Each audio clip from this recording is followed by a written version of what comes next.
오늘부터 꽤 여러 시간 동안 그리스도인의 올바른 정체성에 대해서 여러분들과 함께 은혜를 나누려고 합니다. 그리스도인의 정체가 뭘까요? 내 정체를 밝혀라! 정체가 뭐냐? 아이들까지도 정체를 밝히라고 그래. 근데 정체가 뭘까요? 오늘 우리 크리스찬들의 가장 중요한 나는 누구일까? 나는 어떤 인간일까? 올바른 인간일까? 인성이 갖춰진 인간일까? 아니면 지멋대로 사는 정체성도 없는 그런 인간인가? 우리 그리스도인들은 나는 누구일까? 나는 누구일까? 신실한 그리스도인의 삶이 얼마나 우리에게 중요한지 모릅니다. 쉽게 얘기하면 올바른 신앙의 정체성이 무엇일까를 함께 나누면서 하나님, 신실한 크리스찬의 모습 되기를 원합니다. 좀 더 쉽게 말하면 크리스찬다운 크리스찬이 되어지기 원합니다. 예수 믿는 사람다운 예수 믿는 사람, 예수님의 생명이 내 안에 살아있어 주님을 영화롭게 하고 기쁘게 하는 그런 정체성을 가진 내 모습 되게 하여 주옵소서. 또 한 가지 분별해 보는 것은 나는 올바른 길을 가고 있는가? 아니면 올바르지 못한 길에서 자꾸 헤매고 있는가? 어떤 사람도 이리 갈까 저리 갈까 차라리 돌아갈까 헤매는 사람이 있는데 하나님, 올바른 신앙 길을 향해 내가 정체성을 바르게 이루어지는 복된 모습 되게 하여 주옵소서. 이 정체성의 첫 번째 하나님의 말씀인 성경의 사람이 첫 번째로 시작이 되어지는 올바른 정체성에 대한 이야기를 나누려고 하는 겁니다. 하나님의 말씀의 사람, 사실 이거보다 더 먼저가 뭘까요? 더 먼저가 예수 그리스도를 영접한 나. 주님이 나의 구주가 되시고 주님이 나의 영원한 생명이 되시는 예수 그리스도가 나의 구주인 나. 원래 여기 첫 번째 있어요. 우리 교회 식구들에게는 이 문제는 기본적으로 우리가 깔려졌어요. 다시 말하면 그리스도인이라는 말 자체 안에 우리가 그리스도인다운 삶을 살아가는 자체가 첫 번째 구원의 확신을 갖는 거예요. 구원의 확신을 갖지 않고는 정체성에 대한 얘기를 할 수가 없어요. 다시 말합니다. 본질적인 얘기는 할 수가 없어요. 우리는 본질이라는 말을 굉장히 많이 합니다. 왜? 매우 소중하게 들려지니까. 그리고 올바르다 하는 말에 대한 그 얘기를 들을 때마다 가슴에 소중하게 느껴집니다. 왜? 크리스찬들이 올바른 크리스찬이 되어지기 때문에. 사람도 마찬가지입니다. 올바른 사람이야. 인성교육이 참 됐어. 저 사람은 진국이야. 진짜야. 아멘 안 하네. 진짜야. 옆 사람에게 물어봐요. 내가 진짜 같으냐고. 아 진짜같이 그럼 진짜같이 쳐다보고 나는 첫 번째는 사람 됨됨이 더 진짜야. 두 번째는 크리스찬의 삶으로 나는 올바른 정체성을 가진 진짜야. 그런데 그 시작이 무엇일까요? 바로 하나님의 말씀이라는 사실입니다. 말씀이 없이는 올바름이 무언가 알 수가 없고 말씀이 없이는 진실이 무엇인가 알 수가 없고 말씀이 없이는 우리의 크리스찬의 삶에 예수 그리스도가 함께하는 일들이 있을 수가 없다는 사실입니다. 몇 년 전 좀 되었던 시간입니다. 영국의 유명한 언론사 저널리스트가 앙케이트 조사를 했어요. 그런데 이 앙케이트가 많은 사람들에게 영향력을 주었습니다. 그리고 많은 사람에게 호응을 받아서 이럴 수도 있구나 하는 그런 말들이 나왔던 그런 얘기입니다. 영국의 유명한 언론사인 저널리스트가 100여 명의 사람을 골라 뽑았습니다. 국회의원, 변호사, 의사, 교육, 계통의 사람들. 쉽게 말하면 지성인이라고 하는 사람이 똑똑하다, 저 사람 괜찮은 사람이라는 사람을 100명을 상대로 해서 앙케이트 조사를 좀 한 그 모습을 여러분들에게 소개해 드리려고 해요. 이 설문의 내용이 당신이 만약에 가정에서 3년 동안 감옥에 들어갈 일이 생긴다면, 3년 동안 감옥에 들어갈 일은 생기는 이유가 뭡니까? 그죠? 뭔 죄를 범했어야 생기는 거지. 근데 그 일이 아니고 가정을 통해서, 가정에서 감옥에 들어가서 읽고 싶은 책이 있다면 무슨 책인가? 세 권만 소개해달라는 겁니다. 아주 쉬운 얘기 하는 거예요, 지금. 이분들에게 지금 쭉 얘기하면서 가정입니다. 3년 동안 감옥에 만약에 들어간다면 책을 3권 가지고 어떤 책을 할까요? 놀라운 일이 나타났습니다. 이분들 가운데 크리스찬들이 10%도 안 된다는 사실이에요. 10명 정도도 안 된다는 사실입니다. 나머지는 다 안 믿는 사람인데 응답자의 98%가 첫 번째 성경을 가지고 들어가겠습니다. 안 놀래네. 난 읽다가 나만 놀래가지고 안 믿는 사람이 이렇게 90% 이상 되어지고 믿는 사람이 10명 정도밖에 안 되는데 여기서 어떻게 98%면 98명이 첫 번째로 읽고 싶은 책 가장 첫 번째가 뭐예요? 성경이라니까? 이 성경이 한번 들어봐요.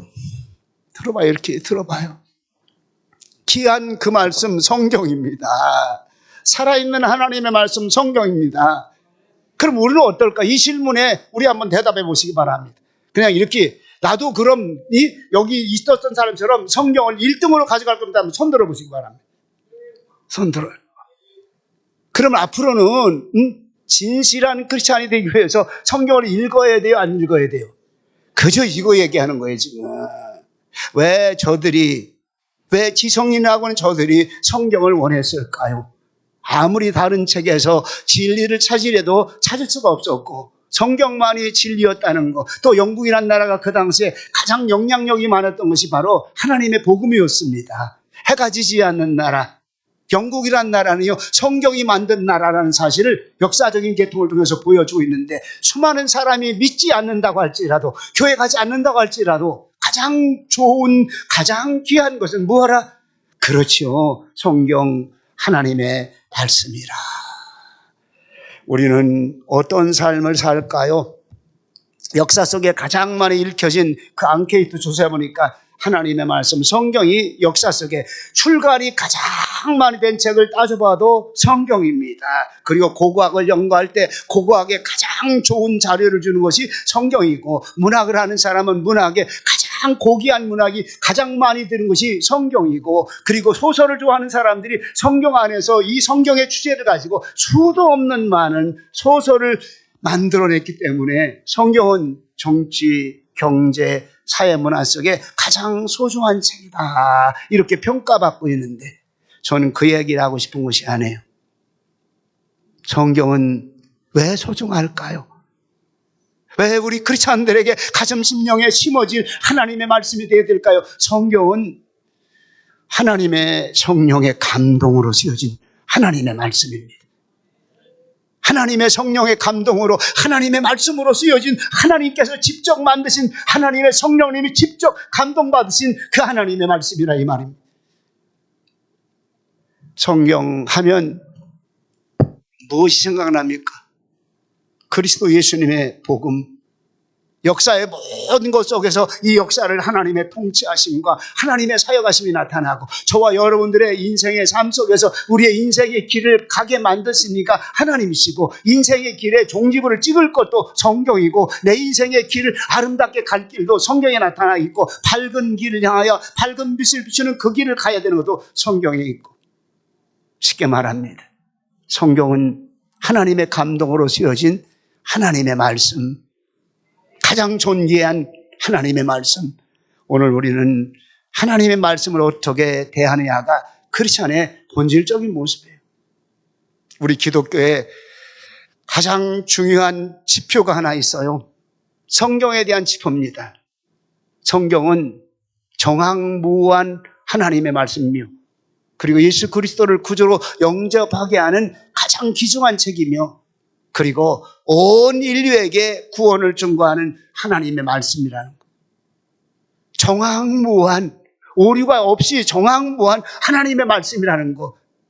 유교의 어떤 경전이 아닙니다. 불교의 팔만대장경 그런 것이 아닙니다.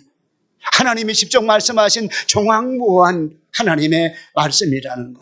그래서 성경은 하나님의 말씀이요, 이 말씀이 곧 하나님이시니라, 이렇게 말합니다. 여러분, 성경 읽다가 하나님의 말씀인 걸 알 수 있을까요? 중요한 겁니다.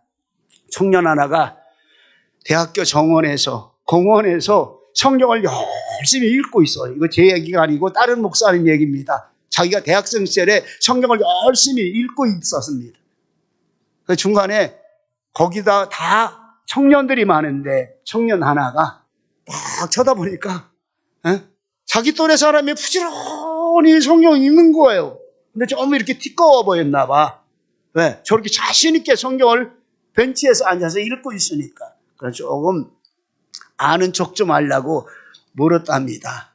성경이 무슨 책인 줄 아십니까? 하고 물은 거예요. 이 대학생이 간단하게 대답을 합니다. 성경은 영적인 하나님의 감동된 말씀이요. 그래서 봅니까? 그럼요. 재밌습니까? 얼마나 재미인지 몰라요. 또 하나 또 묻습니다. 그러면 그 책이 어떤 책이며 어떤 말씀인가 알 수가 있습니까? 하니까 바로 대답하는 거예요. 그러면 하나님의 말씀이죠. 그러면 하나님의 말씀이라는 건 어떻게 확증하겠어? 바로 되물었습니다. 그러니까 또 간단하게 대답합니다. 내가 지금 성경을 읽고 있는 이 시간에 이 성경이 하나님의 말씀이라는 걸 내게 확실하게 말해주고 있어요. 확실하게 말해주고 있어요.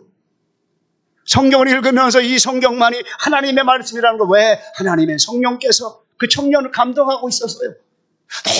너무 가슴에 벅차오르면서 이 말씀을 읽는 순간에 또 다른 비양거릴 청년이 찾아와서 이런 질문을 하니까 자신 있게 대답하는 겁니다. 아멘입니다.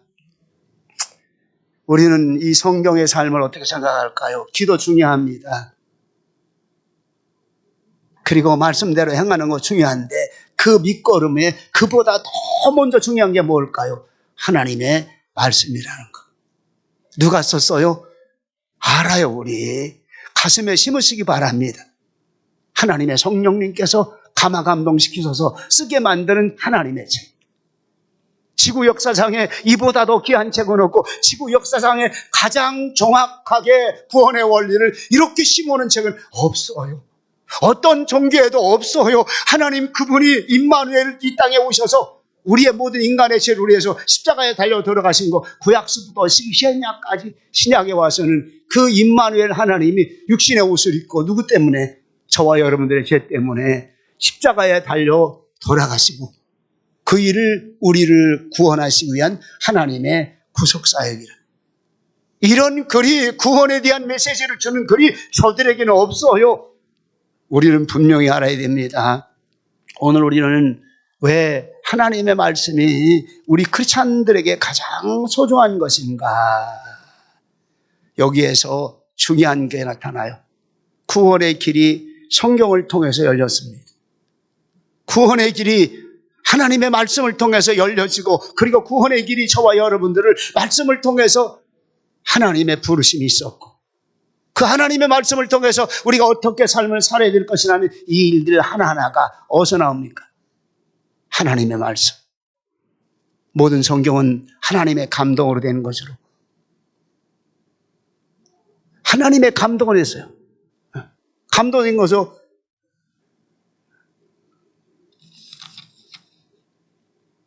교훈과 책망과 바르게 함과 의로 교육하기에 유익하니 가장 우리 인간에게 필요한 이 교훈과 바르게 함과 책망과 의로 교육하기에 유익하는 이 말씀 자체가 성경이 우리에게 하나님이 주시는 하나님의 놀라운 일들이라는 사실입니다. 그래서 베드로후서 1장 20절에 먼저 알 것은 경의 모든 예언은 사사로이 풀 것이 아니니 같이 봉독합니다. 다시 한번 먼저 알 것은 경의 모든 예언은 사사로이 풀 것이 아니니 이 예언은 언제든지 사람의 뜻으로 낸 것이 아니요 오직 성령의 감동하심을 입은 사람들이 하나님께 받아 말한 것입니다. 지금 우리 본문에도 하나님의 감동으로 된 것으로 교훈과 책망과 바르게 함과 의로 교육하게 유익하다는 이 말씀, 이런 성경 구절 한 절 한 절이 구약 성경으로부터 신약 성경에 이르기까지 쭉 정리되고 있어요. 역사를 통해서 하나님의 말씀이 이 성경, 다시 말합니다, 저와 여러분들에게 가장 소중하고 고귀하며 이 하나님의 말씀을 내 가슴에 새겨야 될 이유를 말씀에 주고 있다는 사실입니다. 우리는 이 성경을 통해 가장 중요한 게 뭘까요? 성경을 통해 가장 중요한 게 뭘까요? 하나님을 만나는 거예요. 아버지 하나님을 만나는 거예요, 여러분들. 이 성경은 그냥 쓰여진 게 아닙니다. 아버지 하나님을 배우고 아버지 하나님 명하심이 무엇인가? 아버지 하나님의 도리가 무엇인가? 아버지 하나님이 우리의 생명을 어떻게 살리셨고 생명을 살림받은 우리는 어떤 삶을 살아갈 것인가에 대해서 하나하나 말씀해 주고 있다는 사실입니다. 여러분들이요, 하나님의 말씀이 하나님의 말씀 되시기를 주의 이름으로 축원합니다.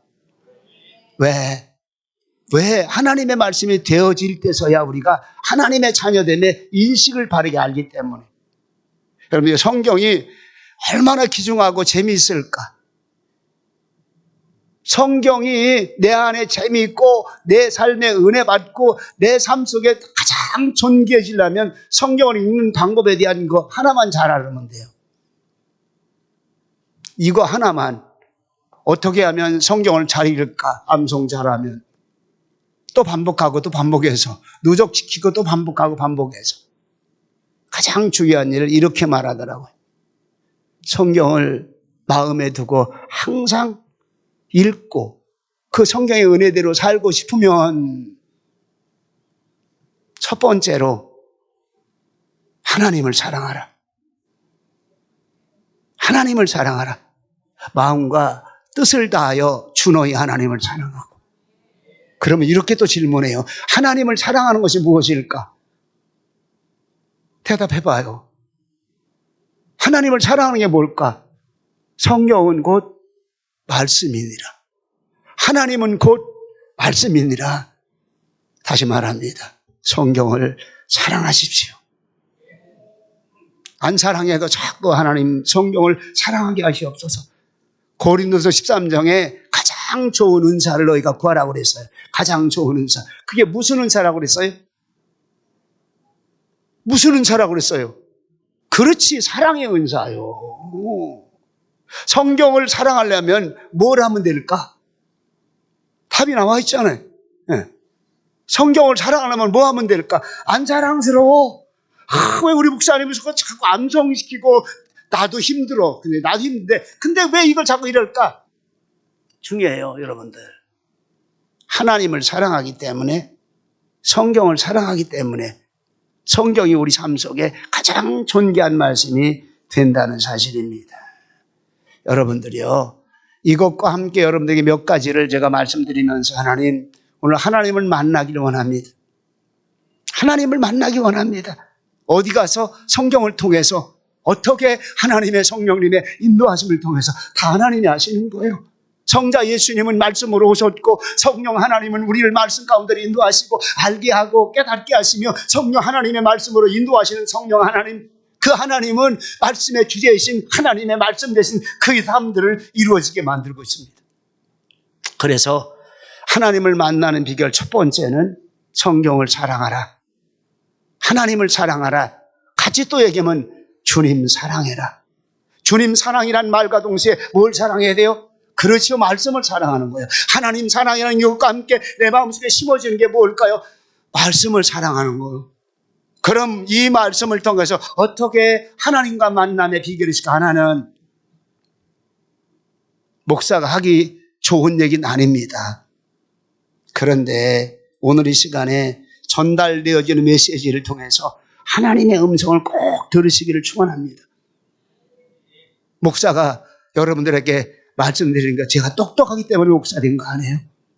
그런데 신학 공부하고 난 다음부터는 어쩌면 이렇게 신학이 재미있고 말씀이 재미있고 말씀의 삶이 얼마나 존귀한 것을 끊임없이 느껴보는데,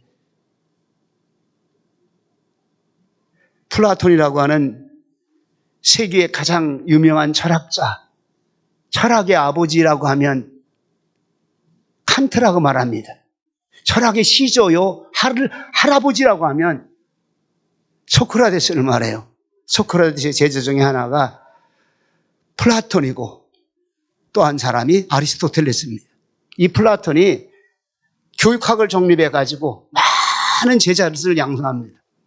그럴 때마다 플라톤이 항상 하는 첫 질문입니다. 당신을 가리키는 이 철학, 이 고귀하고 아름다운 철학을 사랑하십니까? 묻고. 그리고 두 번째는 바로 묻는 게 그걸 가리키는 그분을 사랑하십니까? 저와 여러분들에게 이 하나님의 말씀을 가리키는 그분이 누구일까요? 성령님의 은혜가 꼭 되시기 바랍니다. 왜? 우리가 사랑할 분 그리스도 예수님, 하나님의 거룩한 성령님이 저와 여러분들의 삶 속에 하나님의 음성을 듣게 만들며 저와 여러분들 가슴 심령 속에 하나님의 말씀을 통해서 빈들의 마른 불에 단비가 내리듯이 성령의 단비가 내리기 시작합니다. 파도 소리와 세상의 소리가 들려지는 것처럼 하나님의 음성이 우리 가슴 심령 속에 잔잔하게 고요하게 다가오기도 합니다. 큰 파도가 우리 가슴을 치듯이 하나님의 말씀은 하나님의 성령님을 통해서 우리 가슴이 미어질 정도로 큰 파도처럼 가슴에 다가온다는 사실입니다. 쉽게 말합니다. 내 가슴에 그런 느낌으로, 그런 하나님의 강력한 은혜로 우리에게 다가온다는 사실입니다.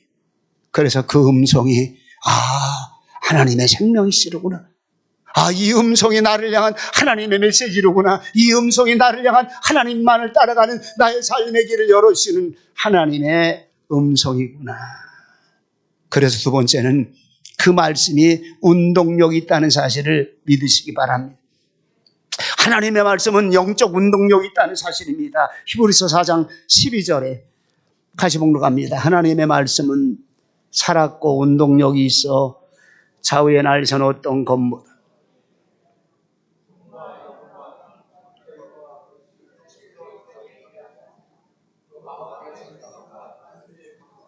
아멘.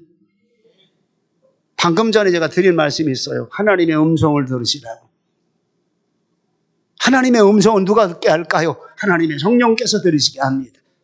근데 지금 다시 말합니다. 하나님의 말씀은 살았고 운동력이 있어 좌우의 날선 어떤 것보다 예리하여 혼과 영과 관절과 골수를 찔러 쪼기까지 하며 우리 마음의 생각과 뜻까지 알고 계신다 이 말입니다. 여러분들이요, 우리의 삶에 하나님의 말씀이 운동력이 있다는 사실을 믿으시기 바랍니다. 제가 이렇게 쭉 이제 문헌을 하나 보다가 의학계에 재밌는 문헌을 좀 봤어요. 우리는 매일 음식을 먹습니다. 그 음식이 우리 인체에 다 유익을 주는 것만 아니라는 거예요. 그리고 그 모든 식물과 먹는 음식에는 자기만이 가지고 있는 독소가 있다는 거예요. 아무리 좋은 음식도 자기만이 가지고 있는 독소가 있는데 이 독소가 음식과 함께 몸에 들어가요. 몸에 들어가면 이 독소와 싸워 이길 수 있는 힘이 강건하게 있으면 잘 싸워서 이 음식을 소화시켜서 그 음식이 내게 유익하게 되고, 재밌는 문헌은요, 그 독소가 바뀌어서 나를 건강케 한다는 거. 귀중한 얘기 하는 겁니다. 또 한 가지는요, 우리 인체에는 끝없이 싸움을 가장 많이 싸우는 게 우리 혈액이라는 거예요. 우리 혈액. 끝없이 싸운다는 거예요. 혈액은 흐르면서 끝없이 싸움이 진행되어지고, 그리고 어떻게 해서든지 뭘 막아내야 돼? 더러운 병을 자꾸 막아내야 되는데 그게 안 되는 거예요. 그래서 이 싸움이 굉장히 큰 싸움인데, 겨려운 병균이 혈액순환에 맞고 병을 생기게 만든다는 겁니다. 그러면서 이렇게 말하더라고요. 이게 결국 심해지면 사망에 이른다. 사망에 이른다. 이때 이걸 싸워서 혈액을 깨끗하게 만들어주고 혈액에 힘을 주어서 우리를 건강하게 만드는 것을 이렇게 말합니다. 임파구라고 말합니다. 이거 반대가 된 게 T임파구라고 말합니다. 임파구라고 하는 겁니다. 이걸 뭐라고 하면 백혈구라고 말합니다. 백혈구. 많이 들어보신 얘기 하는 거예요, 지금. 이 백혈구가 싸워서 이기면 이 병균이 피 속에 들어와서, 만약에 싸워서 지게 된다면 이 병균이 피 속에 들어가 문제를 만들고 혈관을 막아 위장병, 좌골신경통, 우골신경통, 몸을 마비시키고 중풍으로 몸의 기능을 꼼짝 못하게 만드는데, 이게 심해지면요, 드러눕게 되고, 이게 더 심하게 되면요, 사망에 이른다. 그런데 이 임파구인 백혈교에 힘이 있어 건강하면 병균들과 넉넉히 싸워 이긴다는 겁니다. 몸에 더러운 병균들을 다 내어 쫓고 내 생명에 생기가 있게 만들며 건강한 삶을 살게 하며 삶의 활력을 가지고 살아간다. 백혈구입니다. 비교를 좀 해봤어요. 오늘 내 안에 더럽고 악한 피들을 물리칠 수 있는 능력이 어디 있을까요? 다시 말합니다. 더러운 피를 만들고 병균을 만드는 가장 중요한 요소가 뭘까요? 죄입니다. 죄. 사람에게 병마를 가장 많이 가져오는 게 뭘까요? 스트레스라는 거. 스트레스라는 거. 너무 이 힘이 들 정도로 다가오는 스트레스, 우리 몸을 마비시키고 심지어는 혈액순환 속에 백혈구가 이기지 못하게 만드는 그런 사건이 있는데, 이걸 이길 수 있는 방법이 뭡니까? 주님, 하나님의 성령님의 은혜가 내가 필요합니다. 죄와 싸워 이길 수 있는 거, 그리고 우리 속에 다가오는 수도 없는 많은 어려움과 시련의 스트레스를 누가 이겨요? 하나님의 성령께서 우리 마음을 다스림으로 말미암아, 은혜로 마음을 다스림으로 말미암아, 은혜로 우리의 삶을 기쁘고 즐거운 삶으로 만들고 말미암아 강건해진다는 사실을 가르쳐주고 있어요. 오늘 하나님의 말씀이 무엇일까요? 하나님의 성령님과 함께 우리 삶에 강건함을 주시는 하나님의 말씀이라는 거. 지금 제가 여러분들에게 말씀드린 거 하나하나가 어디에 핵심이 들어있냐면, 하나님의 말씀이 무엇인가에 대한 이 모습을 보면서 우리는 어떻게 해서 하나님의 말씀의 사람이 되어질 것인가, 하나님의 말씀에 되어지는 사람이 어떻게 삶을 살아야 될까. 마지막 부분에 하나 더 설명할 것은, 말씀 속에 하나님의 임재하심과 인도하심이 있다는 사실입니다. 지금 여러분들 그냥 여기까지 나오신 거 아니에요? 하나님의 말씀이 오늘 나를 이끌어가고 있는 겁니다. 이 주일에 여러분들 왜 여기까지 나왔을까요? 세상 사람은 주일 되기만 하면, 아니 일요일 되기만 하면 자기들 좋아하는 일들 향하여 얼마나 바쁘게 움직여지고 있는지 몰라요. 우리는 왜 나왔어요? 아주 쉽게 얘기할게요. 하나님의 인도하심입니다. 그 안에 하나님의 말씀이 있었어요. 여러분들요, 하나님의 말씀은 우리를 끝없이 어디로 인도합니까? 선한 모습으로 인도해요. 항상 기뻐하라, 쉬지 말고 기도하라, 범사에 감사하라. 이는 그리스도 예수님 안에서 너희를 향한 하나님의 뜻이라고 하는 이 하나님의 말씀을 우리 마음속에 주시면서 이 말씀이 우리 삶을 이끌어가도록 만들어 주고 있다는 사실입니다. 시편 23번 요즘에 새벽마다 암송하는 구절 속에 하나를 넣어놓고 있어요. 여호와는 나의 목자시니 내게 부족함이 없으리로다. 그가 나를 푸른 초장 잔잔한 물가로 인도하시는도다. 내 영혼을 소생시키시며 자기의 위를 위하여 인도하신다고 말씀해 주고 있어요. 사망의 음침한 골짜기를 갈지라도 주의 지팡이와 막대기가 나를 안에쓰고, 그리고 주님이 원수의 앞에서도 내게 기름을 부으시고 하나님께 기쁨으로 다가가는 그 하나님의 말씀, 하나님은 우리의 인도하심과 목자가 되고 있다는 사실입니다. 우리 찬송가 453장, 제가 이렇게 성경 구절을 말씀드리고 하는 것보다 더 쉽게 가슴에 다가올 수 있는 우리 가슴의 찬송 453장.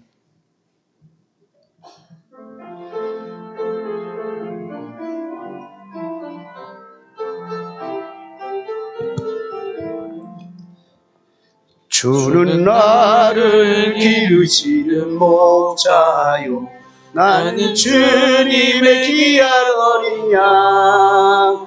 푸른 풀밭 맑은 시냇 물가로 나를 늘 인도하여 주시오. 아멘.